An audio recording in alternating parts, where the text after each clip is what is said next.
we're very pleased to welcome Emily Taylor, who's a partner, and Alex O'Sullivan, who's an associate solicitor at Dutton Gregory, and they've very kindly agreed to come along this afternoon to talk about legal matters, so things like power of attorney and wills. Welcome everyone. Thanks for attending today. As John said, both Alex and I are solicitors in our Wills, Trust and Estate Planning department. We specialise in wills, powers of attorney, estate planning, tax, and deal with probate when somebody passes away. We also deal with trusts. We're based predominantly in the south.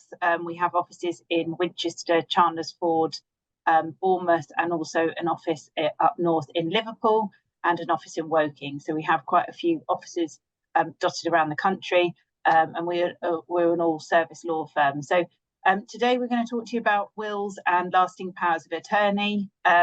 We thought it'd be good for us to present first and then any questions at the end, but feel free to ask any questions. I'm going to start by talking about lasting powers of attorney, and then Alex, my colleague, is going to go on to talk about wills, importance of wills, and give you an update on inheritance tax. So starting with myself on lasting powers of attorney, Alex is going to move the slides for me. So when I say next slide, that'd be helpful. So thanks, Alex. So what is a lasting power of attorney? A lasting power of attorney allows you, the donor, so the person making it is somebody called the donor, to appoint another person, which is the attorney or attorneys. You can have more than one, to make decisions and act on your behalf if you begin to lack the mental capacity to do so. You can only draw up a lasting power of attorney if you have the sufficient capacity to do so. And the legal document has replaced what we used to call enduring power of attorney, as it was found that there was a lot of abuse in the past, and the donor couldn't delegate any decisions. If you have made an enduring power of attorney and you're happy with the contents, it is still valid, but it only covers your finances, and you might want to consider making a new lasting power of attorney for property and financial affairs. With an LPA, it allows you to delegate decisions relating to your personal welfare as well, and there are two types. So there's a health and welfare lasting power of attorney and a property and financial affairs lasting power of attorney. With a health and welfare lasting power of attorney, this covers things like where the donor lives, consent to or refusal of medical treatment on behalf of the donor. So in the lasting power of attorney for health and welfare, there is an actual section, a specific section that you can sign, and you can sign option A or B. And option A says that I'd like my attorneys, excuse me, to be able to give or refuse consent to life-sustaining treatment. Option B says I do not want my attorneys to make that decision, or you do not provide that consent. A lasting power of attorney for health and welfare also covers your day-to-day care. So if you can't make a decision about diet and dress, for example, or what type of care you are to have, then your attorneys can make that decision. The lasting power of attorney for health and welfare can only be used if it's deemed that you do not have capacity to make the decision yourselves. And when you're making it, you can also place restrictions, conditions, or give guidance. So it's my wish to remain living in my own home for as long as possible. The donor can also decide whether they would like their attorney to make decisions relating to life-sustaining treatment, as mentioned before. And it's important that family carers, hospital or hospice staff are made aware of the attorneys are, and that they will be making decisions for the donor when they're unable to. So often you find if somebody does need care, the staff will ask to see a copy of the lasting power of attorney for both property and financial and health and welfare. The property and financial affairs lasting power of attorney allows the attorneys to make decisions regarding the donor's home, income and affairs. It's to do with anything to do with your finances, and it includes buying and selling property, opening, closing or operating any bank account, building society or other accounts. It can involve your tax affairs. It can involve claiming, receiving or using benefits, and paying mortgage, rent and household expenses. On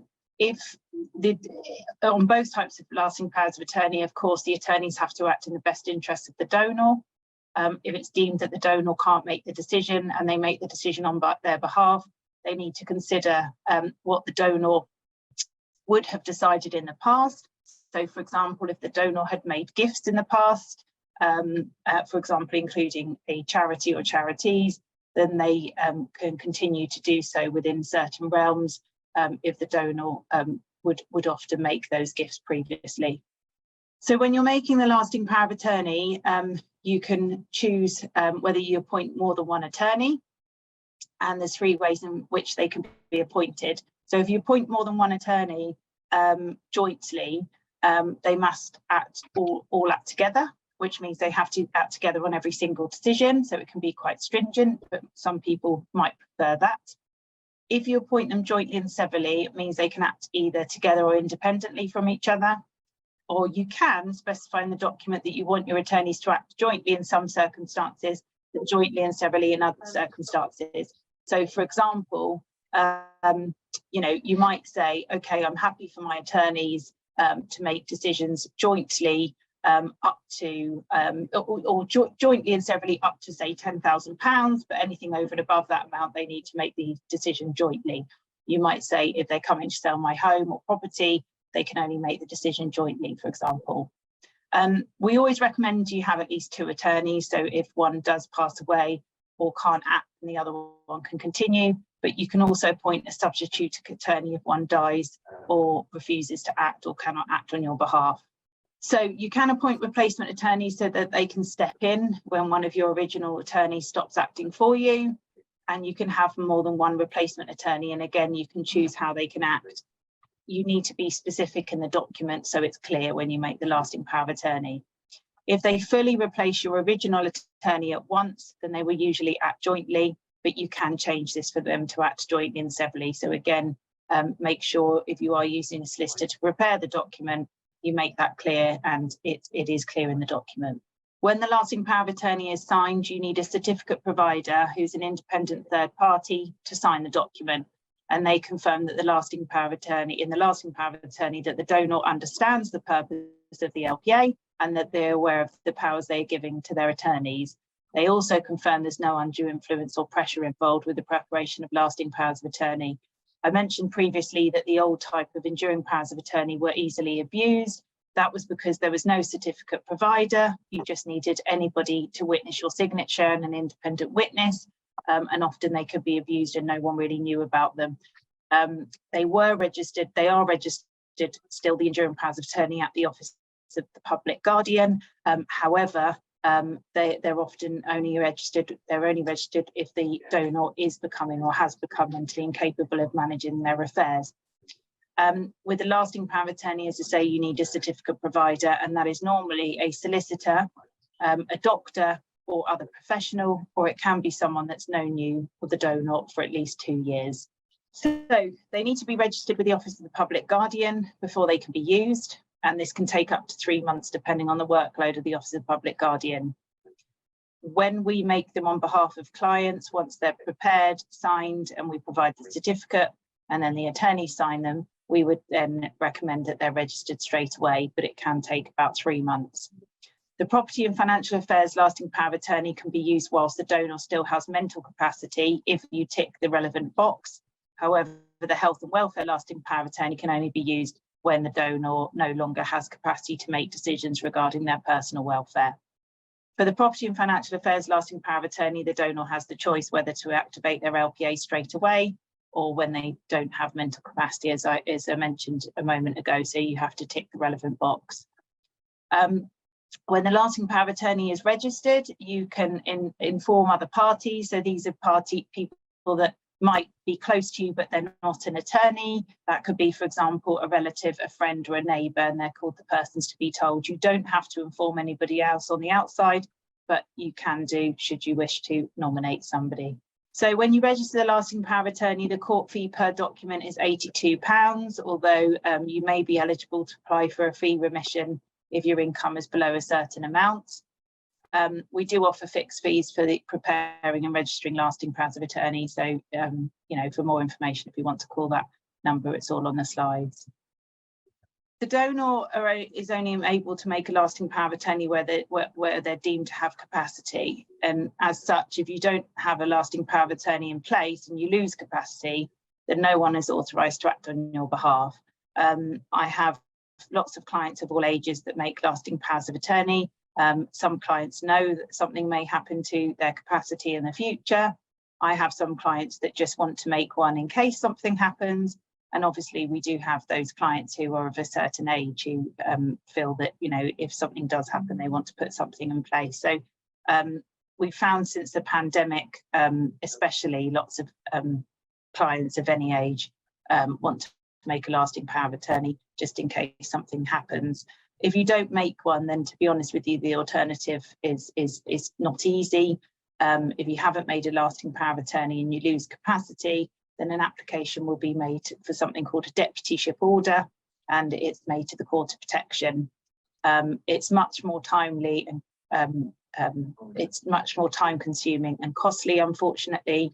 It can cost thousands of pounds and take up to approximately 12 months. And in the meantime, no decisions can be made on your behalf. Once the deputyship order is in place, the deputies are also required to send annual reports to the court, and there are annual fees and administrative costs involved and requirements that aren't always required with the lasting power of attorney. So deputyships are there should somebody lose capacity and they haven't made a lasting power of attorney, and they do work very well. But unfortunately, they're not the easiest alternatively, and they are very costly and time consuming. I've just put a figure down, it's quite an old figure, but in 2019, 13,289 deputyship orders were made for appointment of a property and affairs deputy. An LPA in place would have meant that these applications may not have been required.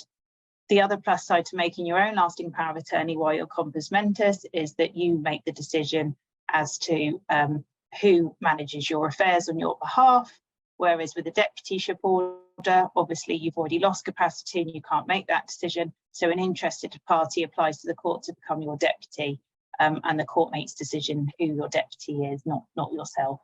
Thank you for listening to Lasting Powers of Attorney. They are quite simple documents to make.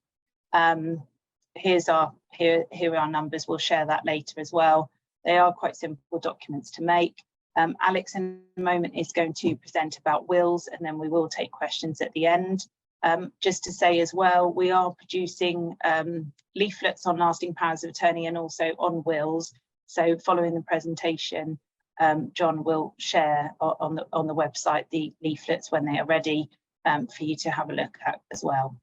Over to you, Alex. So as Emily mentioned, I'm an associate solicitor in the department, and I'm going to now talk briefly about wills and their importance and considerations in respect of, you know, leaving gifts to charities as well, and the benefits of doing so. So firstly, what is a will? Simply, it's a document or documents. Sometimes there are addendums known as codicils that deal with your assets and affairs of a person after you've died. They can be changed or revoked at any time prior to you passing away. And in the UK, or sorry, not UK, in England, as it's slightly different in Scotland, to be valid, it must be signed by yourself in the presence of 2 witnesses, and they must also sign that themselves. All 3 of you effectively have to be there at the same time to sign it. Why would you make a will? There are lots of reasons, but we've highlighted a number here that we feel are, you know, probably the most important. That's to ensure that your property is disposed of as you would like, to make sure your family is looked after, to deal with any complications of divorce or remarriage, because you may not wish for your affairs to pass to certain people, to appoint any guardians of yours for any children that are under the age of 18, to make the best use of any of the inheritance tax rules, and preservation of assets for things long-term care. Also for funeral guidance, as often it's not a conversation that people have with their families, and so it can be a good place to indicate what your wishes are for your own funerals. So in wills you can make specific gifts, and it's useful to set out exactly what you would like in the will. So did you want to make a specific gift of any personal items, such as jewelry or collections? I've seen some very, very weird and wonderful and amazing gifts made in wills. Or would you like to leave anyone a specific set of money? So such as legacies to charities, which I mentioned there, or legacies to a grandchild. And did you want to leave someone specifically your property? These are all things that you would have to set out in your will, as it's not an automatic given on your death. So also the will is somewhere that you can set up trusts for beneficiaries. Some people are not comfortable with children inheriting at, say, age 18. I know certainly I was probably a nightmare at 18 if I had received a large chunk of money. And so you can actually set dates when your beneficiaries will receive funds. For instance, people put gifts to their children upon them reaching 21 or 25 years of age after university, etc. And also, what if your beneficiaries are disabled or in receipt of means-tested benefits? By them receiving a large sum of money, this could affect their own means-tested benefits, and in the long run put them in a worse off position than had they not inherited that money, especially if, for instance, receive a large legacy, are kicked out of that kind of benefits process. It can be very difficult to get back into that process once that money has been used for care, etc. Also, for, like I mentioned, I might have been a bit of a nightmare when I was about 18. If I'd received, you might be concerned about a beneficiary just wasting their share of the estate, and that's not limited to younger members of the family. It could be anyone. In the will, you can be certain that your children will benefit, because often you want to leave everything to their spouse or partner, but that doesn't actually guarantee that the estate will ultimately pass to your children. For instance, if I passed away now, I'm probably wouldn't want my wife wearing black the rest of their days, but she may well remarry, and I'd want to make sure that my child would receive from my estate, because you don't know what the future entails. They could fall out with your children, they may need long-term care, or they could even be taken advantage of when vulnerable in later life. And therefore, setting out your wishes in the will and potentially utilising trusts, you can ensure that your wishes are carried out. So wills and charities, legacies are a critical source of funding for charities. It can give a fairly predictable income and allows for charities to have long-term sustainability. And it's also a nice way of recognising a charity, especially that has assisted and supported you during your life. They do rely on legacies and wills to continue work and achieve goals, and donors can make quite a large impact by assisting in their estate plans. And I'm sure John will be able to confirm that at the end of this. There are several reasons why legacies and wills are so important for charities, and I've listed the main ones, but as mentioned, it's a predictable income. Legacies will provide charities with a predictable source of income, which allows them to budget and plan more effectively in the future, and to effectively important for charities that rely heavily on donations to fund their options. It allows for long-term sustainability. It can provide charities with this long-term sustainability, allowing them to continue their work and support their beneficiaries for as many years as they can. There's greater impact, so it can enable charities to undertake larger and more ambitious projects that they might not have been able to undertake otherwise, especially where people who potentially don't have beneficiaries that they particularly want to inherit, or family themselves, often they do choose charities to leave, and it can be substantial amounts. And obviously this can be reflected on the communities that they're with the causes of the donor making the will. And recognition and support, as I mentioned, it can provide important recognition for those that do assist in the charities, and effectively it's a testament to the donor's belief in the charity's work that can help raise awareness of that charity's mission and values. So it can raise the profile of specific areas that the charity assists with that might not be widely known. So it can be very important. It's also worth noting charities are an exempt beneficiary when considering inheritance tax. And there's also incentives by HMRC that if you leave 10% or more of your whole estate to charities, then your inheritance tax rate is reduced down to 36%, whereas the standard rate is 40%. So it actually can reduce your tax bill should your estate be taxable. So what happens if you don't have a will?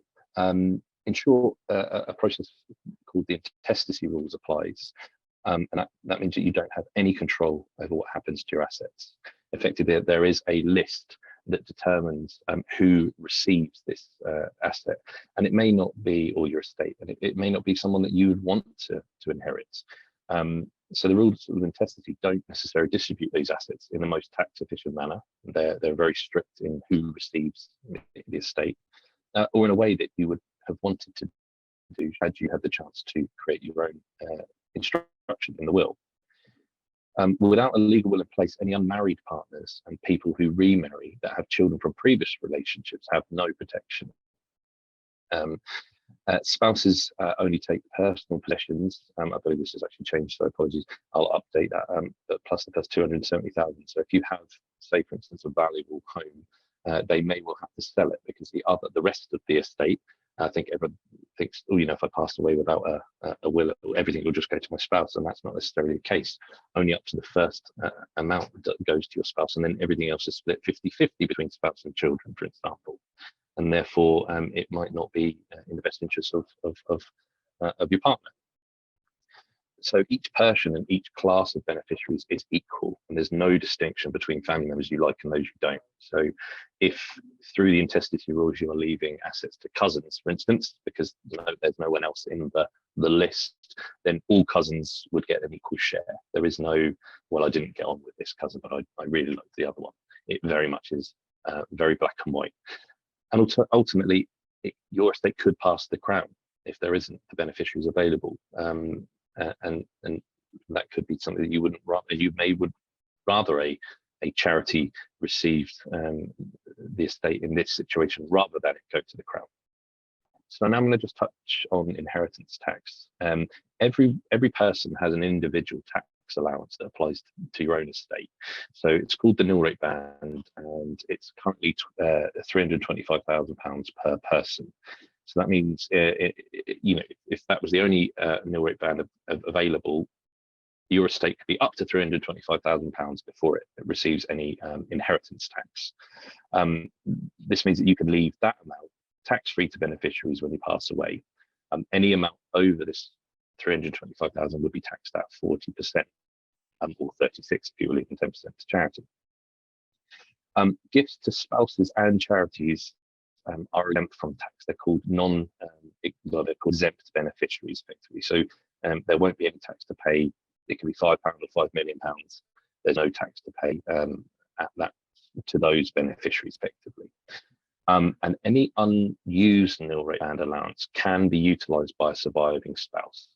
So if I left everything to my wife, when she passes away, she could utilise her own £325,000 plus my unused amount. So it takes you up jointly to £650,000 before you have to pay any inheritance tax.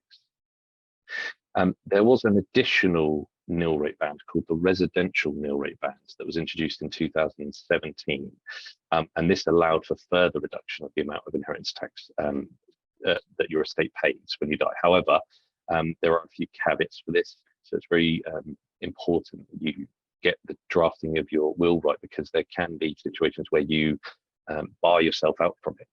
So this new tax allowance is on top of the existing nil rate band of that 325,000.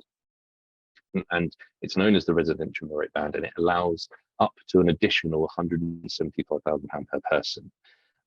So in theory, a married couple that has their £650,000, if they utilise both of this additional uplift of 175,000 each, taking it to another 350, you effectively have got £1 million in inheritance tax allowance available. But you do have to qualify for it. So to qualify for the residential nil rate band, you must have at your date of death or have previously held a house that you lived in, you must leave the said house or sufficient part of it. So to utilise, say, £175,000 of this uplift, your house must have been £175,000 or more. And it has to be passed to linear descendants, absolutely. And linear descendants in this case means children, stepchildren, adopted children, foster children, grandchildren, great-grandchildren, etc. But there, you cannot limit it by age. So for instance, when it comes to grandchildren, so you can't say, well, my grandchildren can have this this asset, but at age 25, effectively by doing that, you can lose this allowance. So it is an area that needs very close consideration. And not everyone can qualify for this additional allowance, and it can depend on how your will is drafted. So it should be reviewed, especially with any changes of law. So what we can do to help with inheritance tax, we advise people on how to best use their available exemptions. Like I mentioned, making sure that you've got that residential limit band available and you haven't kind of drafted the will in a way that you lose that. We also highlight that you have an annual allowance of £3,000 per person, that you can make gifts up to that amount that aren't considered what's known as a potentially exempt transfer. Anything over that could potentially be classed, and you may have heard of the 7-year rule as part of your estate if you died within the 7 years. There's also small gifts exemptions, so you can give up to £250 to individual beneficiaries during, so birthdays, Christmas, etc. And that doesn't fall into your estate. As mentioned, the spousal exemption and charities exemption, and I've just highlighted it there again, that if you do leave 10% of your net estate in the will to a charity, then your charge actually reduces. And what's known as regular gifts out of income. So if you have a surplus income every month, and you can show that it didn't make any material effect on your own standard of living, you can, as long as they are regular and for a specific purpose, you can make these gifts to your family members, charities, etc. And it won't be considered as part of your estate in that 7-year process, and that can be more than 3,000. Yeah, and again, that's pretty much me. But thank you very much, Emily and Alex.